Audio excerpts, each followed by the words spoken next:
Hello there. I'm recording,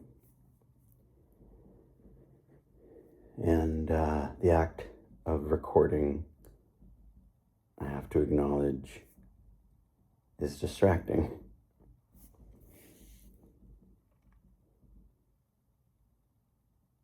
I feel like in the medium of video, very rarely is the fact that there is a device filming you, the person, and that affects the person consciously. It affects their conscious awareness, the fact that this is being documented. It changes the person, it changes you. So I have to actively forget that. And of course, the watcher, we often cancel out the medium between our senses and the person that we're watching, or the subject matter we're watching on our screen. And I think that's why a lot of people who study filmmaking and even documentary know that ultimately it's not an objective medium. Maybe no medium is objective, but essentially meaning that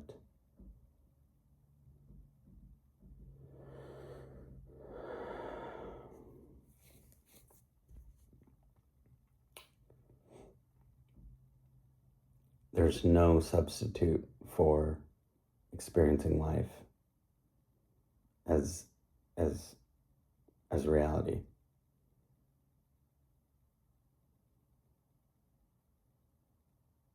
There's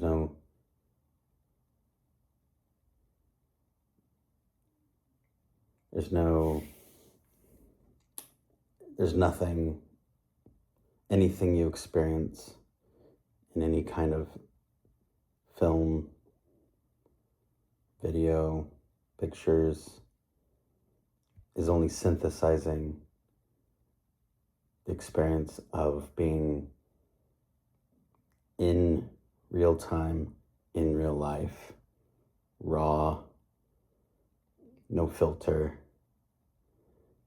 no lens. And that's ultimately what I'm making this video for. Because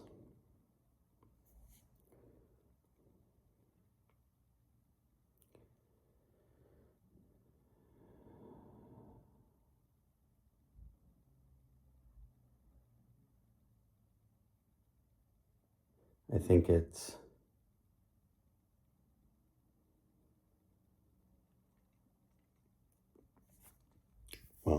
requires the medium in order to convey the sentiment and the message and the ideas, which is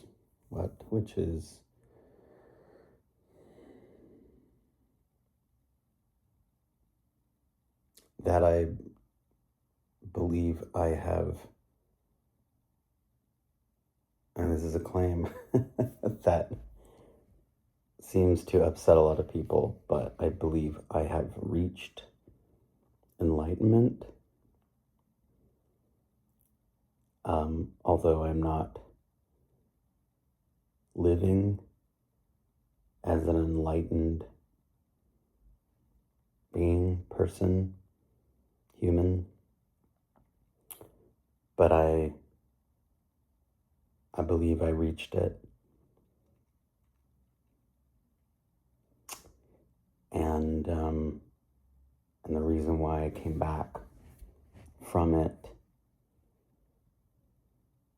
in some ways there's no reason why I came back from it, and in some ways there's a lot of reasons, and one very specific reason, which I'm going to attempt to all explain here.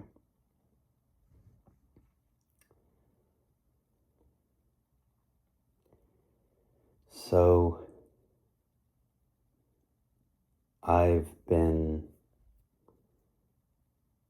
interested in Buddhism and sort of I've never been someone that takes on any form of religion verbatim and just follows it. I'm in a way I'm incapable of that. It's sort of like when I was in elementary school and high school.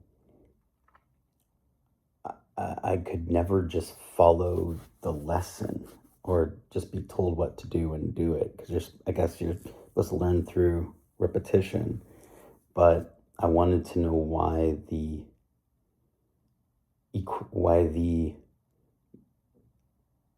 formula worked. Like we're supposed to learn these formulas and plug in the numbers and do the thing, right? But it's like there was something in my mind that was just blocked against just going through the motions. I needed to know why. And I don't know why I needed to know why. See, I still don't know why. But I just couldn't do it without knowing. I couldn't do anything without knowing.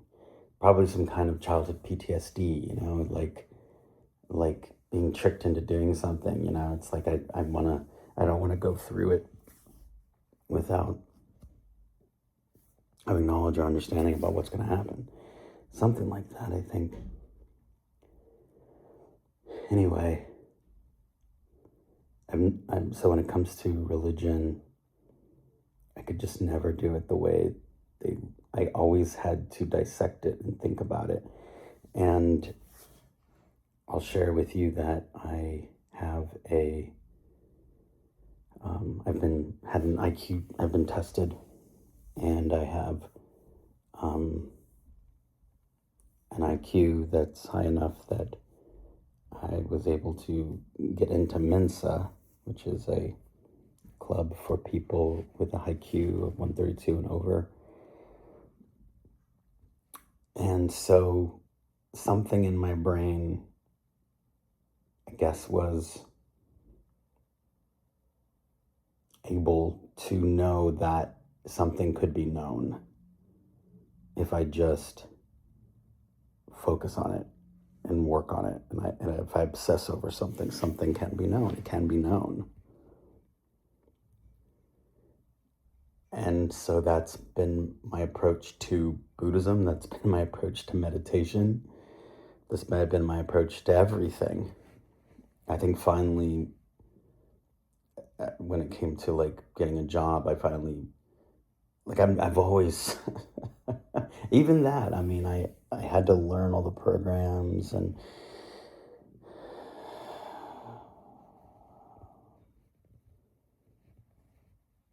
I had to, but it was a struggle. I barely graduated, just because I wanted to know why this, why that. So, okay, so let me tell you about enlightenment and how enlightenment is accessible through meditation, but not in the way you think. I would say that's fair to say, not in the way you think. It's kind of, saying it like that is actually a bit ironic, a bit of a pun or something. It is not in the way you think.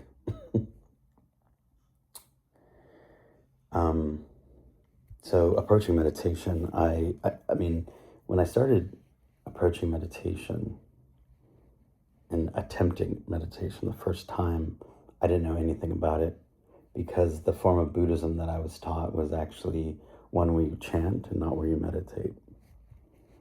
And I get why it was a newer, like a 20th century form of Buddhism, and I understand why they believed in chanting, because chanting takes over a part of your mind that you use to focus on something, to do something. I'm not a neuroscientist, and I'm definitely not a psychologist, but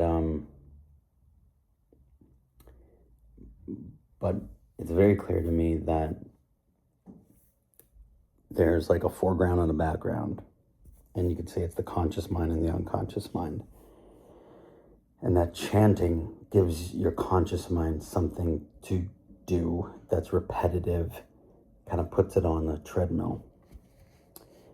And with that, it allows your conscious mind to quiet by giving it something to do. So it's like if you were to meditate by doing jumping jacks, or maybe, I don't know, walking around in circles, like a walking meditation. It gives it something to do, because most people, if they just sit there quietly, they don't know how to stop thinking. And there are devices, there are tricks, and that's something when I was 21 I stumbled upon. And I'll tell you exactly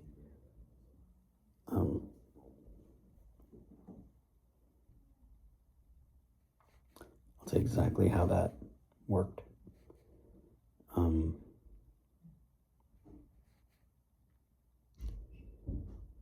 So I was 21 when I first attempted to meditate, and like I said, I didn't know much of what I'm supposed to do, other than I'm supposed to sit there and not think. That's the goal. See, I wasn't burdened with any of the, it takes people a long time to figure out how to meditate, and I wasn't burdened with any of that. So I had this beginner's mind. Zen Mind, Beginner's Mind is a book. I can't remember the author, but it is a Buddhist book that I've read several times. It's Zen Buddhism literature, and required reading to get into specific Zen communities. That's the duality. That's the really funny duality about Buddhism, and the sects of Buddhism and the Zen in particular, is that it's really rigid and very strict. And like, I even tried to go live at the Zen Center one time in San Francisco, and I said, I want to join. I want to live here. I want to live the life. And I said, I might have to have a part-time job in order to pay the dues or whatever is expected. And the like head monk there was like, this is not a hotel. And there's so much ego and bravado for what's supposed to be a culture of like no ego. You know what I mean? So, that's what makes me so kind of rebellious and doing things in the way I do them differently. So I wasn't burdened with any of that bravado, with any of that, like, oh, you can't just start meditating. Hell, I can't. I did. And I sort of hacked it. I said to myself, I thought to myself, if I'm going to sit here and not think, what's the best way to sit here and not think? I'm like, well, if I'm watching a movie that I'm really interested in, I'm not thinking about the movie. If the movie isn't that good, then I might be like thinking, oh, this isn't that good, or oh, the dialogue is weak, or or I've seen this before, or oh, this just reminds me of that. But if the movie is really, really good, then I completely forgot about myself, and I am fixated entirely on the story I'm watching. And so I was like, yeah, I need to become like a passive listener, a passive viewer, a passive audience to something, to what? To nothingness? To absolute nothingness? And like, as I was thinking this, I was noticing that there were sensations in my body that I never pay attention to. The only time I pay attention to the sensations in my body is like if my foot falls asleep, if I have to pee, tells me when point, that the urine's coming out. When I'm eating, having sex, doing anything with another person, dancing, whatever, then I start to feel my body. But if I'm cooking, a lot of things that I'm doing, I'm not thinking about the sensations in my body. I'm just using my body as a tool to do things.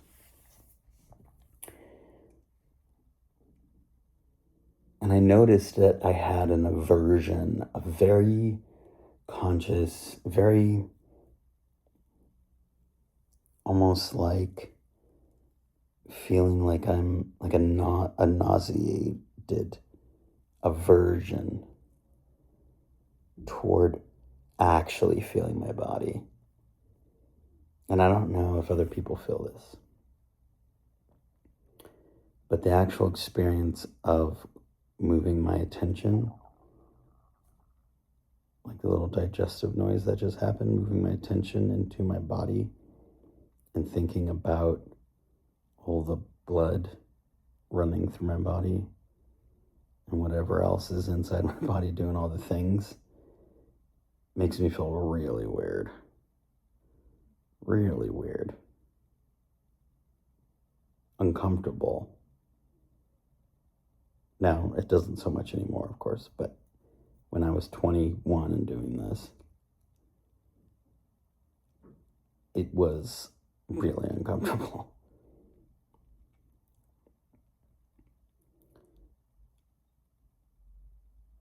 At that point, I had already taken acid before and knew the experience of becoming disassociated with my body in a way where the sensation of knowing like where my hand is, where this hand is, and where my head is, and this kind of dispersed out and moved around inside my consciousness.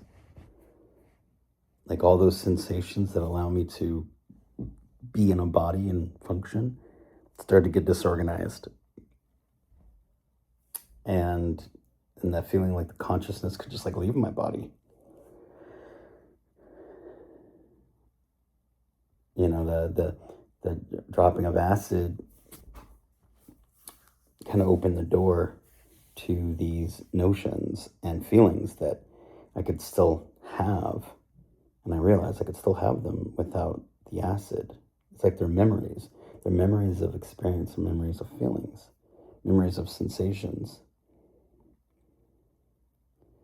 So I'm feeling these sensations in my body, and I just start listening to them. And when I say listen, I mean not listening with my ears, listening with my attention, my awareness. It feels like listening, but that might be a synesthesia sort of glitch where I'm say listening, but it's actually like feeling. But we don't necessarily have a word. I don't know that we have a word specifically for a listening kind of feeling. I don't know, just like a completely passive, receptive kind of not a doing, but a receiving of sensation. And then your mind is like, yeah, but if nothing's doing anything to you, then how are you receiving it? And I'm like, oh, just sit there. Just sit there. I mean, something as obvious as like your body digesting food or farting or pooping But there's so much more in there. There's your heart pumping. But there's also these really weird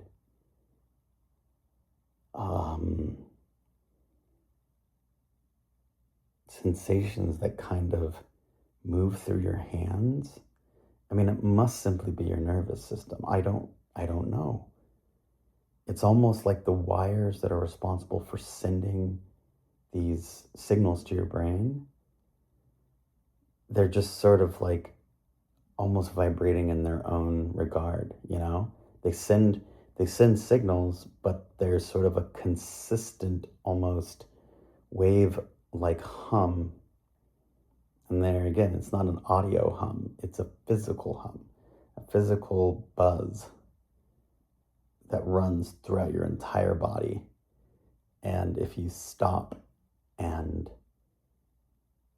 passively feel it, listen to it with your consciousness, become an audience, passive audience to it, it gets very intense. It gets very intense. I don't think it's getting louder. I think it's sort of like when it's really quiet, how you start hearing things that you never noticed, you know, like, oh, I think I can hear the freeway. Or like, what am I hearing over here? Is that like a squirrel on the roof over there or something? So your sense, I believe it's your senses, the sort of the shutter of your senses, the aperture, I should say, the aperture of your senses getting wider. The iris of your senses getting wider. And I won't tell you everything. I won't tell you everything that happened because that's an entirely other story. But what I will say is the difference between meditating effectively and meditating ineffectively or frustratingly, or like meditating where you're trying, where you're actively trying, is the difference between your feeling like you're trying to do something and get better at it versus completely letting go. Buddhism and meditation is truly a much more passive. It's like a flower opening, you know, a flower opens to receive, to be pollinated. A flower opens so that the insects can fly in and take things and share things and then buzz right off. The flower doesn't do anything. The flower opens and receives. And that's the trick. That's the trick. That's the trick to successfully meditating. Is you make yourself like a bowl, like an open flower, like a vessel.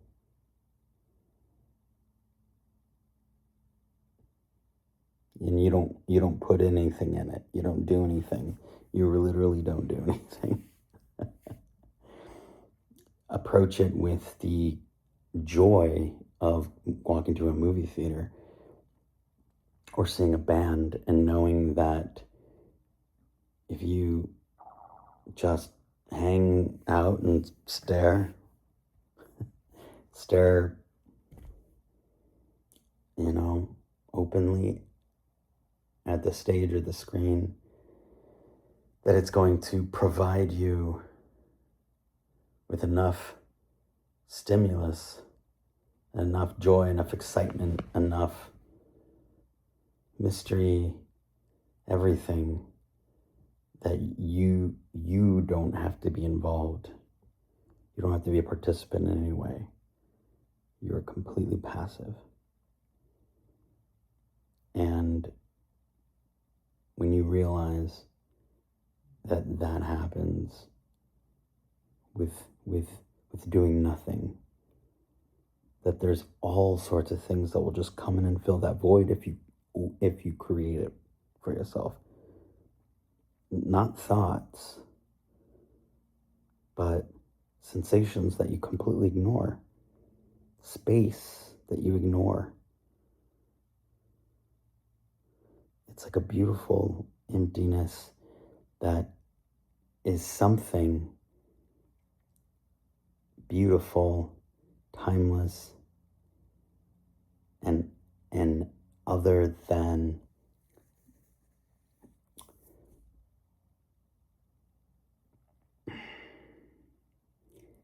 it's nothing that you can create.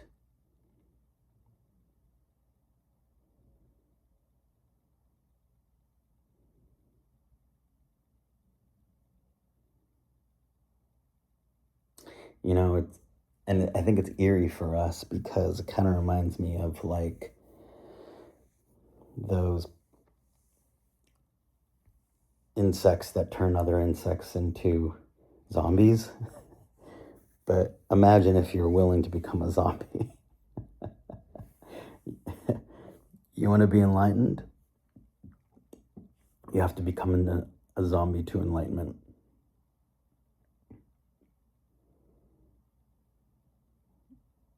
You have to become a zombie, a passive vessel. And the ego does not want this, because the ego is saying, I am a thing, I am a person, I'm important. And all that is the antithesis. That's a kryptonite to enlightenment. Do you want to become enlightened? You have to almost become a competitive level empty vessel.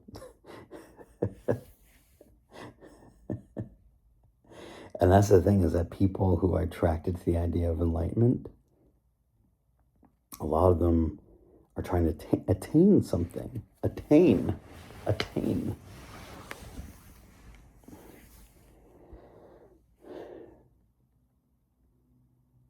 It's the opposite of attaining it.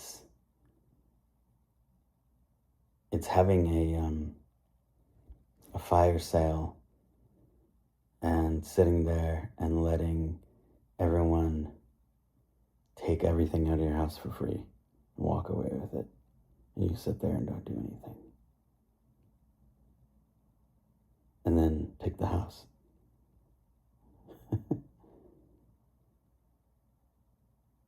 And you don't do anything. What human being is capable of that? That's why enlightenment is hard to come by. Because when you're in a state of enlightenment, there is no time. There is no time, and at the same time, time is this series of ebbs and flows that a timeless consciousness watches.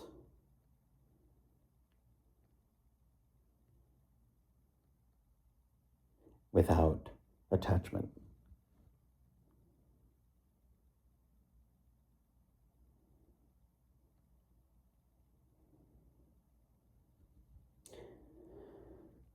So I wanted to share the shortcut to enlightenment. And so let me tell you what it is. If you want to be enlightened, if you truly want to be enlightened, I don't know that I do. I don't know that I do yet. I think it'll come in handy when I'm like old and loss of mobility, and then I can feel truly free doing nothing, you know.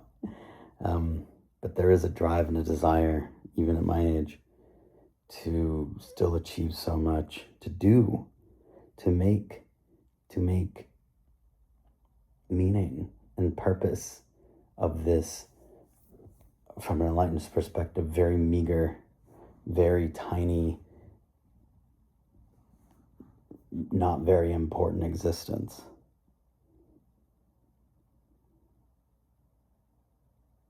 But it's all about context.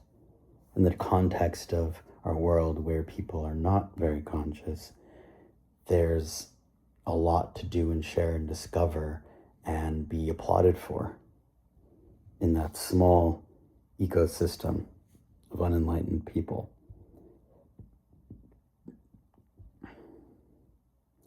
In the enlightened state, there's no reason to do anything.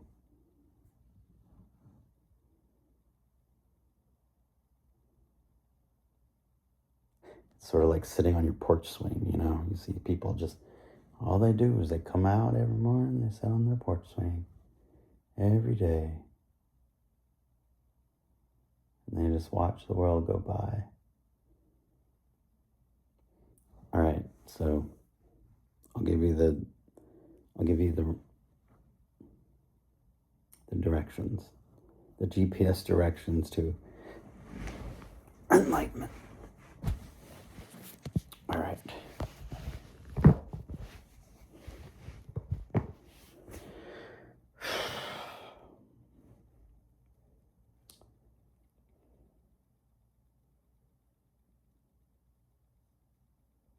Okay, so you need to begin with meditation. Not meditating all the time. Literally, you could do it in one single meditation. And at first, you'll need to have it be extremely quiet. In fact, there's one of those rooms that you can go into where it's like all the walls are padded or something and there's no sound, and they lock it. Perfect place to become enlightened, because it's very easy to hear things like cars going by and think car, driving, you know what I mean? You start labeling all these things. You have to like fall out of love with the world around you, like completely fall out of love with it. It's of zero interest to you. It's all going to happen internally with sensation and awareness. And do the thing that I did where you listen with all your senses. You listen, take all your senses, and you just use them to listen to the sensations, to follow. These are tough words. To turn your entire attention to the sensations of your body so that they become louder and louder and louder, so they become more intense. And it's going to feel a little bit like you're losing your mind. And you have to not fight it. You have to remain curious. It's literally going to feel like it's destroying you. It's going to feel like your molecules are just like scattering. It's like focusing on the silence, and the silence gets loud and loud in your ears. You know what I'm saying? Feel all that, the nervous system, feel all the blood in your body. Feel it moving. And it can be like a horrible thought, because yes, you are a living creature that has all sorts, you're walking around carrying shit in your body. It's all moving through your body. Just keep your attention completely on that. Let it get louder. Let it get louder. It'll get louder.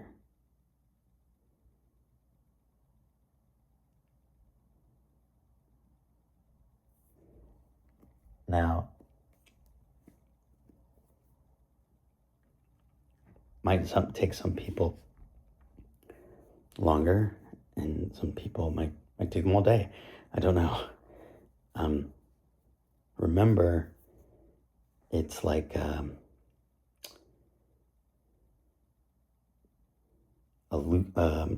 like with a muscle, it's the opposite of tightening a muscle. What's the opposite of tightening? Loosening, relaxing. You are relaxing.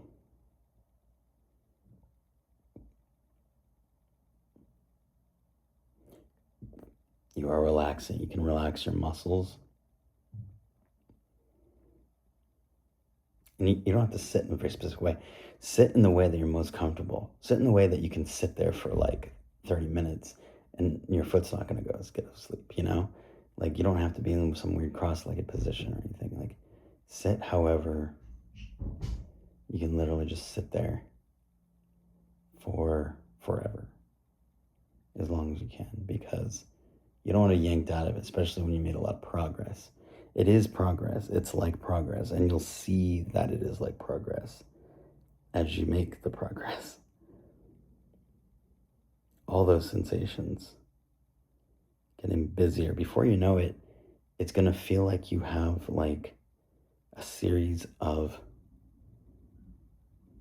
like freeways running through your limbs, because you can it feels like all these tiny little cars racing around on, these interstate systems that's just running through your body.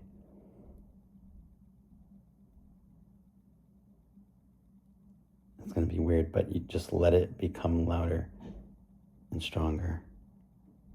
Let it become louder and stronger. Let it become louder and stronger.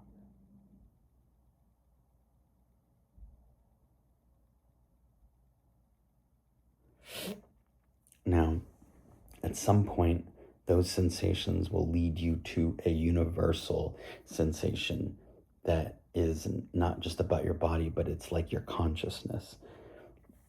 And this is like the, first gateway, I would say. At some point, you'll feel like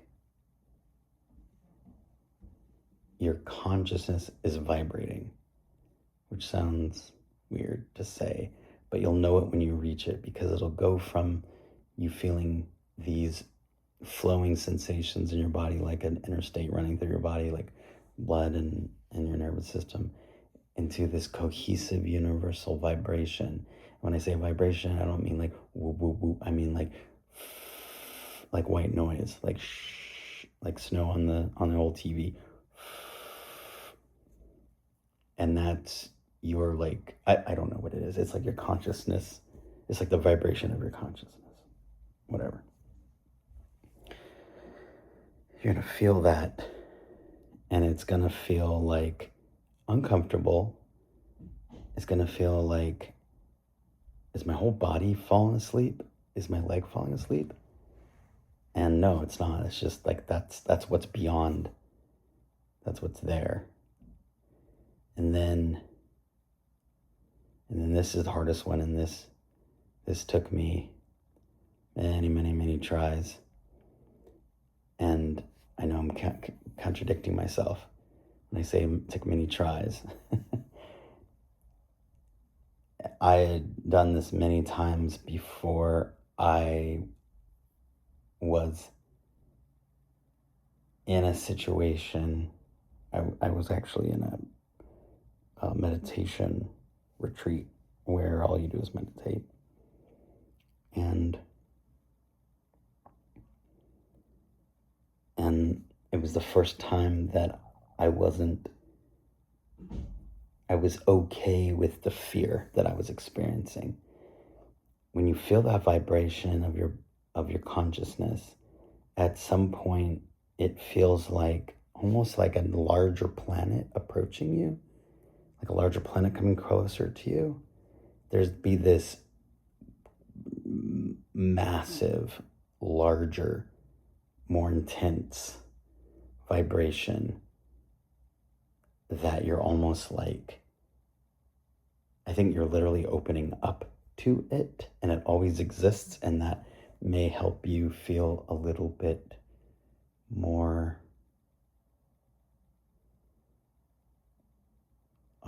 confident or courageous with it. I was not conscious or courageous with it because it truly feels like it's going to completely annihilate you. And in a way, it temporarily will, but it's not permanent. It's not permanent, but it will change you. It'll totally change you because it will, at least for a moment, as long as you allow it, totally destroy yourself, your sense of self. So if you're I was in a place where basically I literally had all my possessions like destroyed. And I went on this meditation retreat in the middle of just complete chaos in my life where I had nothing, and I wanted to escape. I wanted to escape from life. I wanted to escape existence. And so I was like, destroy me, totally destroy me. I have nothing to cling to. Just take it. Take this existence.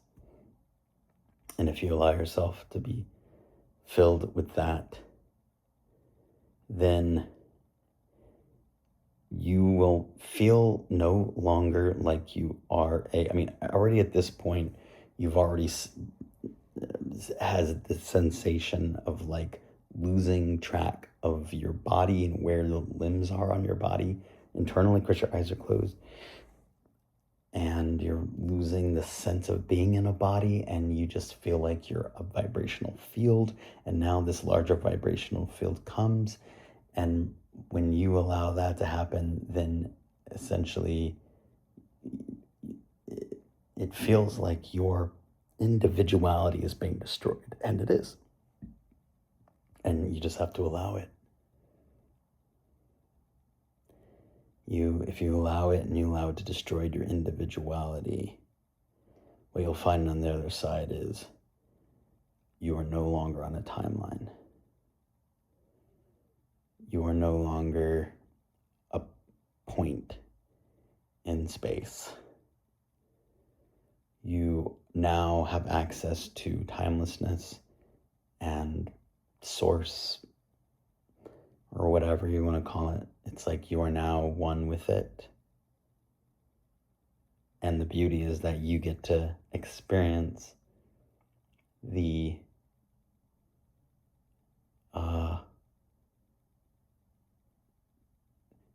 infiniteness of it, being that it is not subject to time, it is not subject to space, it is not subject to the things that we are that make us feel so vulnerable and small. So now you are it, and it is you.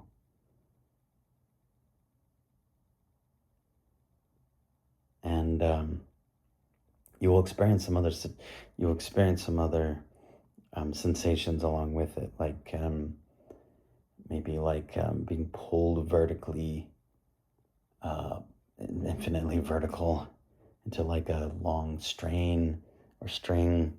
There might be some other things like that, but it's because you're basically within the realm of complete sensation, and you're just following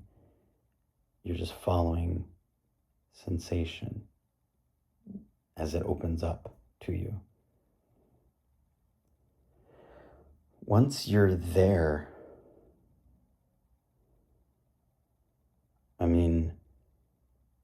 I think that is enough. That is enough.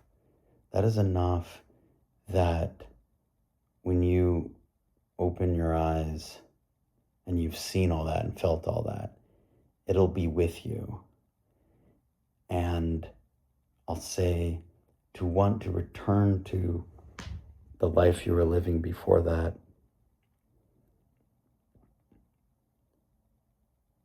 it'll be like asking to return to black and white after you've seen color TV.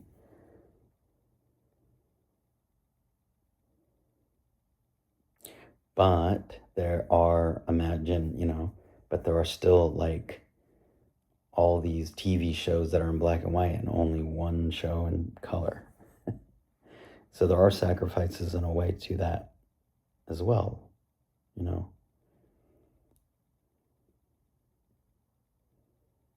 I was happy to stay there if that were what the circumstance would have guided me into. But the circumstances were that, and it did take a while to regain my ability to speak. It took a while to regain being able to interact with other humans and do things like buy something at a grocery store.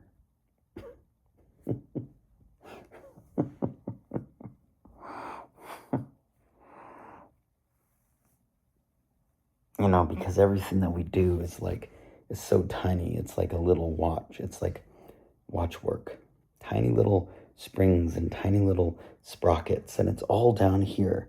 And it's like, when you see those people who work on watches, they've got the thing on and all the little, and that's what it's like once you've been here.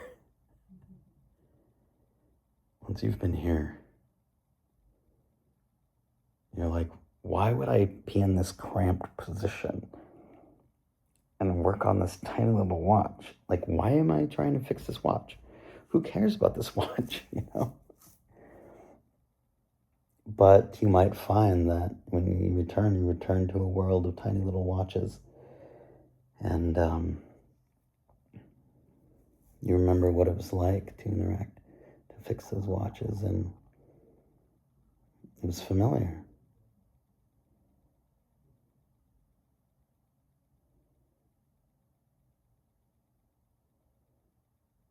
And over time, you start to forget. Not you start to forget, but the sensation of it starts to dissipate.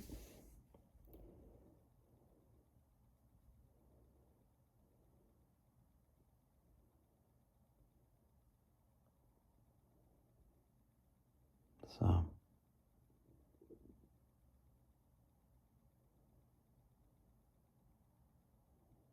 but there's like breadcrumbs, You always be able to find your way back there. And sometimes I think that's where it comes in helpful to you in these the day to day where you can become so troubled with the minutia and how people treat each other, how separate they act, how they treat you just so like you're dispensable.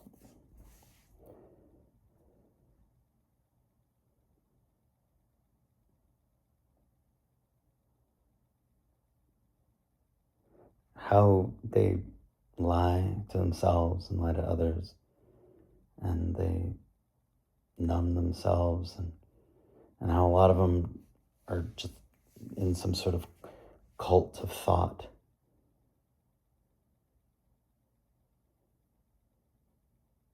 And that's their life, that's their existence, that's their waking experience, just filled with head noise. And if it ever becomes too difficult, you know how pointless it is, and you know how to let it out, let it go.